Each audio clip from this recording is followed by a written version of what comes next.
Welcome to lesson 3. So we've learned about what alkanes are. We've learned about how we get alkanes from crude oil. What we're going to do now is look at what happens when we burn them, because that is what alkanes are used for. We had a look at that yesterday. But before we do, we're going to move on and look at one of our reacting masses questions, see if we can remember how to do this. So we calculate the mass of methane, which is the CH4 over on the left, needed to make 4.4 grams of carbon dioxide. Now remember, if it's not mentioned in the question, we don't include it at all. So we've got our unknown, which is methane, our known, which is carbon dioxide, and everything else can be forgotten about. So I'm going to put on the slide in case you're struggling, the table that we used. If you're not struggling, just crack on and do it now and pause the video for this bit, or you can pause the video at the next bit when I put the slide up to have a bit more help. So when we go through the method, okay, remember we have mass, relative formula mass and moles down the side of our table, and we put in what we know. So carbon dioxide goes first on the left hand side of the table because that is our known. We know the mass of that one, and that's 4.4 grams, and that goes in first. Now the relative formula mass of carbon dioxide, carbon is 12, oxygen is 16, and there's 2 of them, so that gives us 44. So if we divide to find the moles, mass divided by mR, we get 0.1. Now remember, we have to look at our ratio, so we work down the left hand side and then back up the right hand side, and our ratio is 1 to 1, because if we look at our balanced equation, we know that there's 1 lot of methane and 1 lot of carbon dioxide because it's already balanced for us. So that means if there's 0.1 moles of carbon dioxide, you could have 0.1 moles of methane.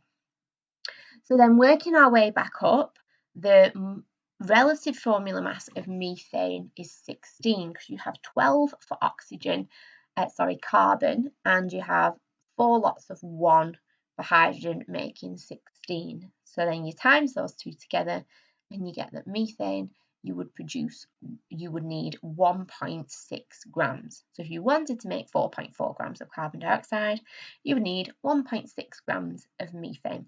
Now we're going to do another one of these in tomorrow's lesson, just so that you're really confident on them.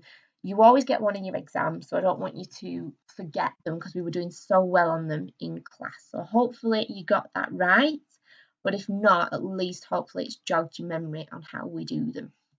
So today, combustion of hydrocarbons. So what I want you to think about then, you've got 2 pictures there. So you've got one with a roaring flame and one with a safety flame. I want you to mind map, write a list, make a prediction of what would happen if water was heated with the different Bunsen burner flames. I want you to think about what would be different. Okay, we're going to go through that. You're going to use that throughout the lesson.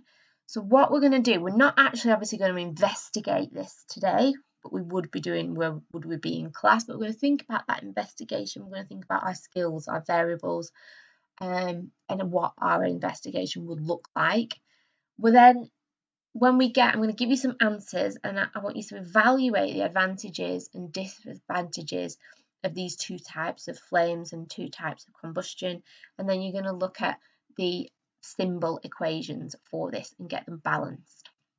So I want us to think about which one of these words is another word for combustion. So exactly what is going on. So I hope that you've all got a word in mind or are screaming at your screen right now.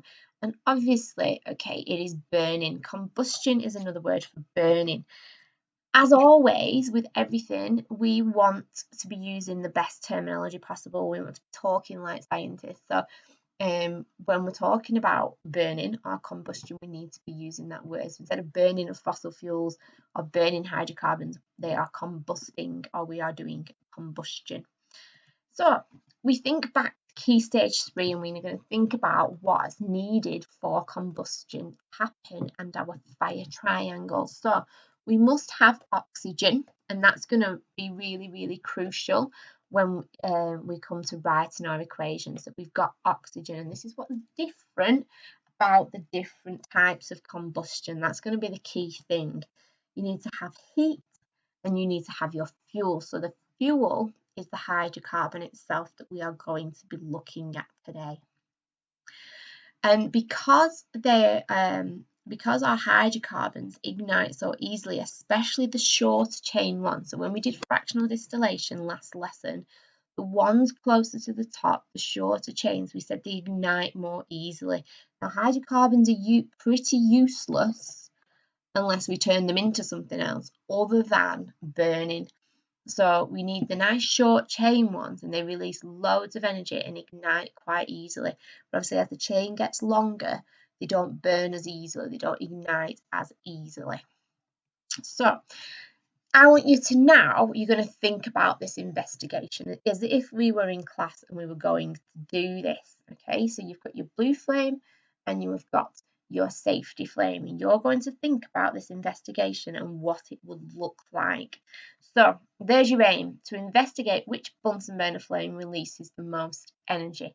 What I want you to do now is I want you to list your variables. So independent variable, I'm going to remind you that is the thing that you change.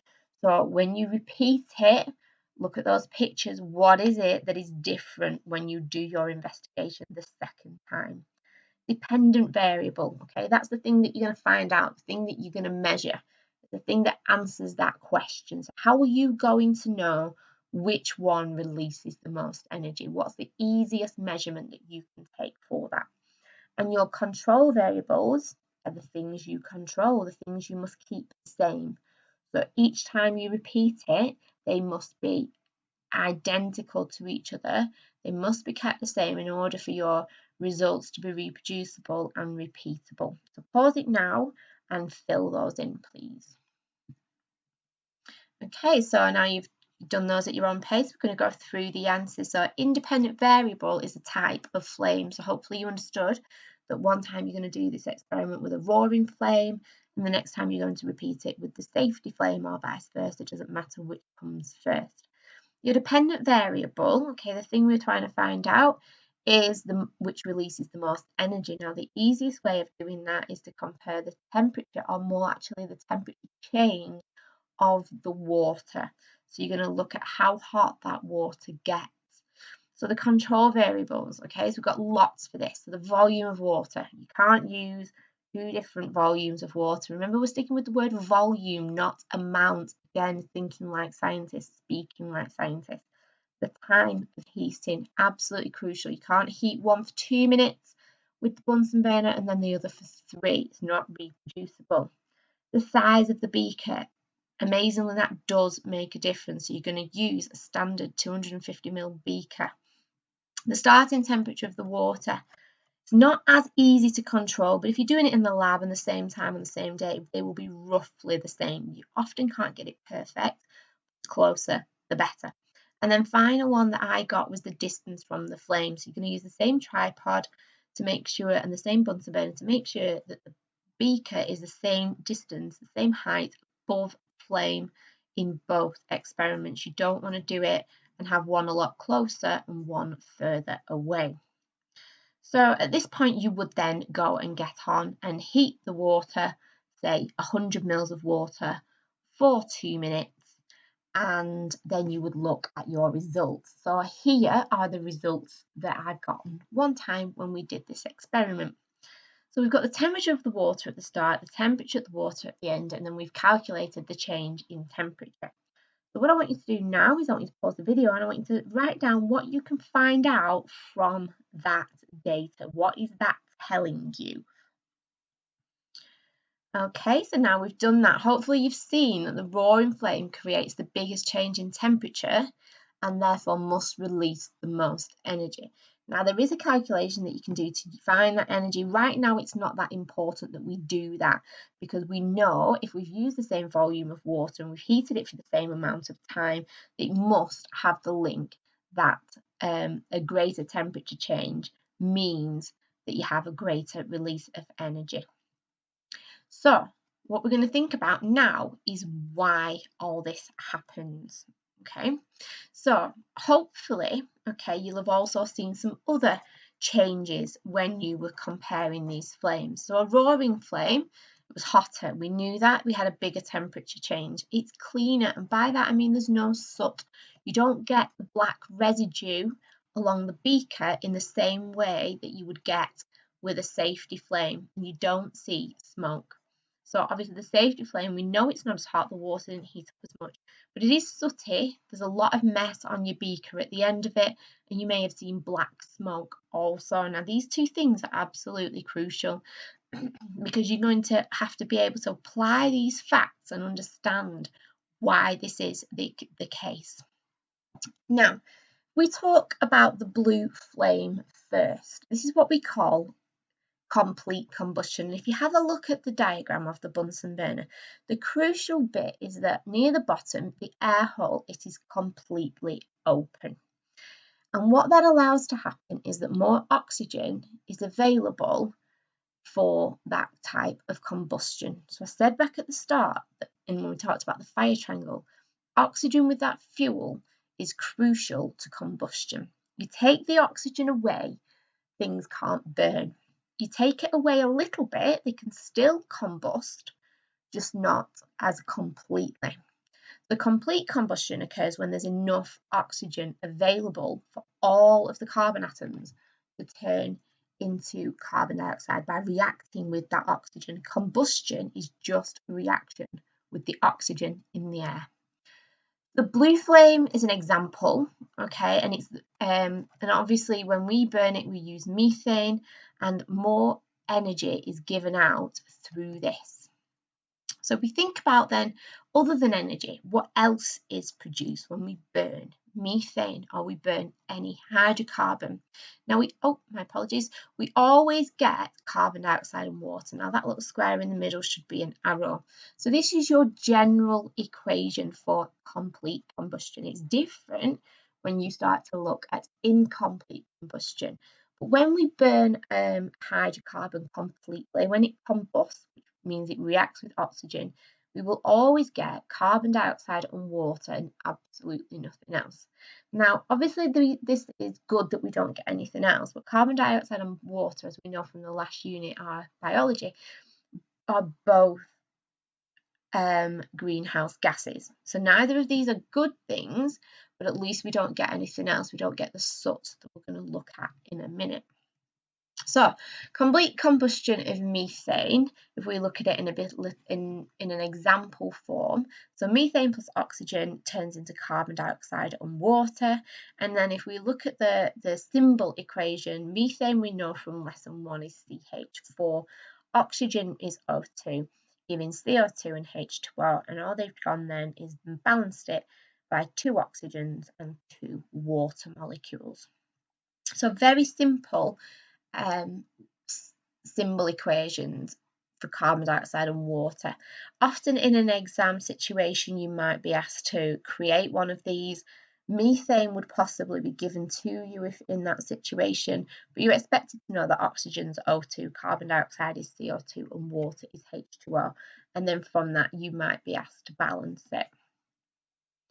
You are not asked to balance an equation for incomplete combustion, but you can be asked for complete combustion. So we'll do some practice of those later on in the lesson.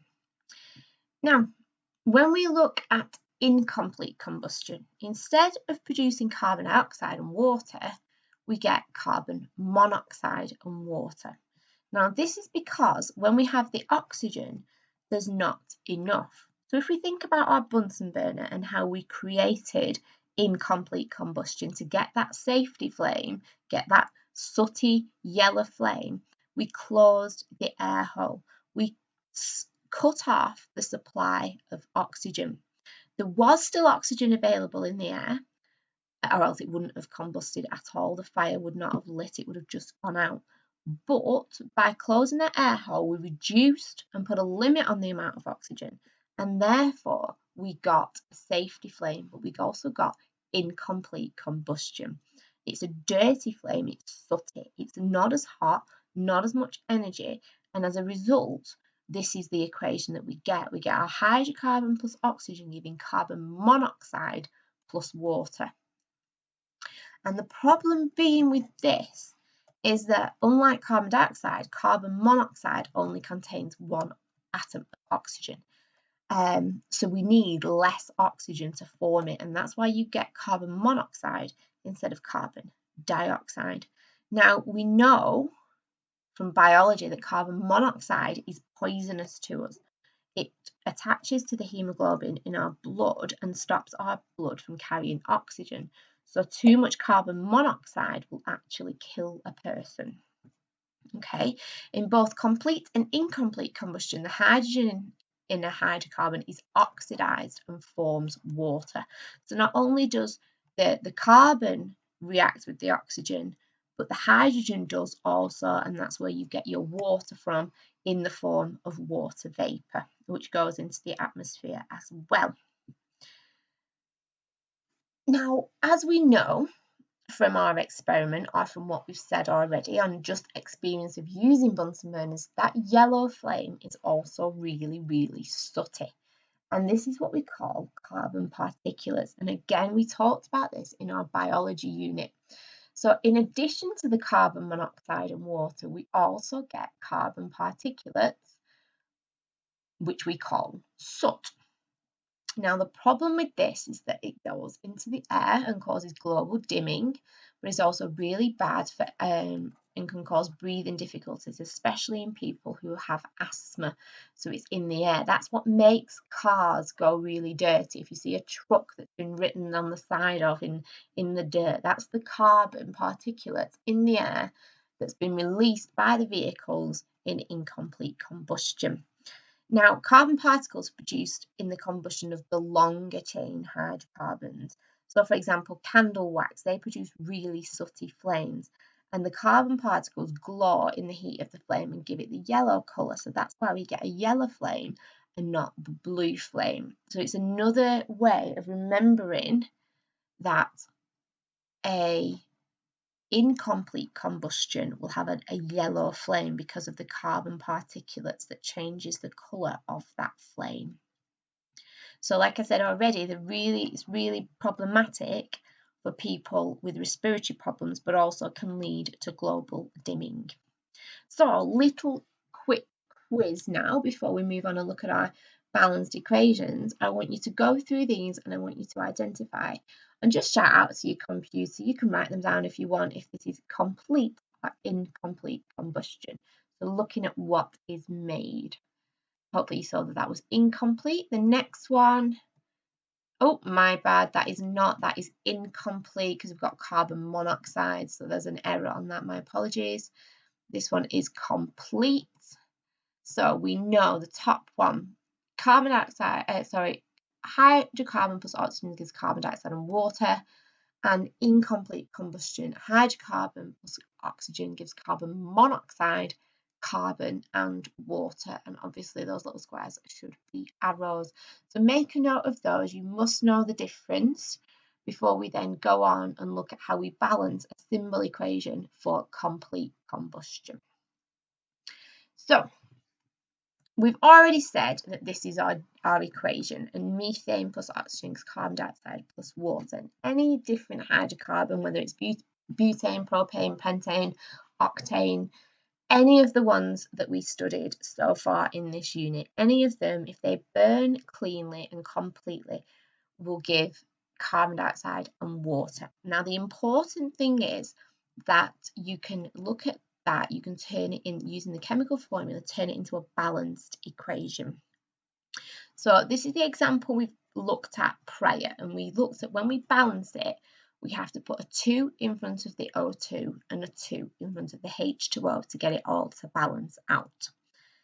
Now, I want you to practice this one below. So propane has the formula C3H8. So I want you to use this as an example, the one on the screen, and I want you to change the methane for propane and try and balance it, please. Okay, so I'm going to give you some other little hints. Always balance in this order.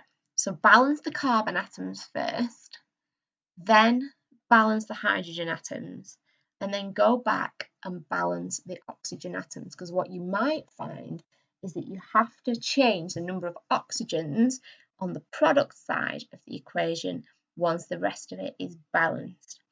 Now, we talked about this in class before when we did balancing equations. You can put halves of oxygen. So if you think that you need 5 oxygen atoms and oxygen is O2, you can times it by 2.5. So the number you put in front of the oxygen can, in this case, and only in combustion equations, can you put a half. So if you need an odd number of oxygen atoms, you can put half numbers in front of the oxygen.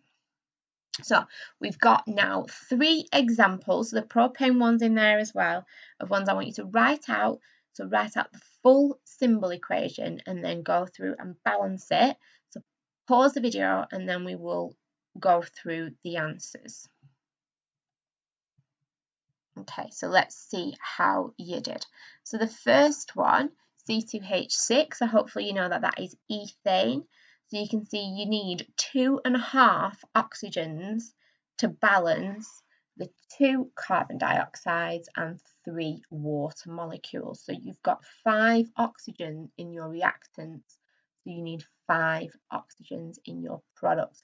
Now, something to remember, if you have an even number of carbon atoms, so there we have 2, you will always need to put something and a half of oxygen. So if you have 4 carbon atoms, you will need something and a half of oxygen. That is a rule that is always the same. If you have, like the next example, if you have an odd number of carbon atoms, you will not need halves of oxygen. So we can see there C3H8, that's propane, with 5 oxygen molecules, making 3 carbon dioxide and 4 water molecules. And if we go to the last one, again, we've got an odd number, so we don't need a half. So C7H16, which is heptane, you need 11 oxygen molecules, which would then make 7 carbon dioxide molecules and 8 water molecules. So it's only with even number of carbon atoms in the compound you would need to put half numbers in front of the oxygen molecule. Okay, wonderful. So that's it for today. No exam questions based on today's lesson. Do go back and practice your balancing equations. Make sure you're confident on that if you've struggled today. And the next lesson we're going to be looking at alkenes and how we get alkenes.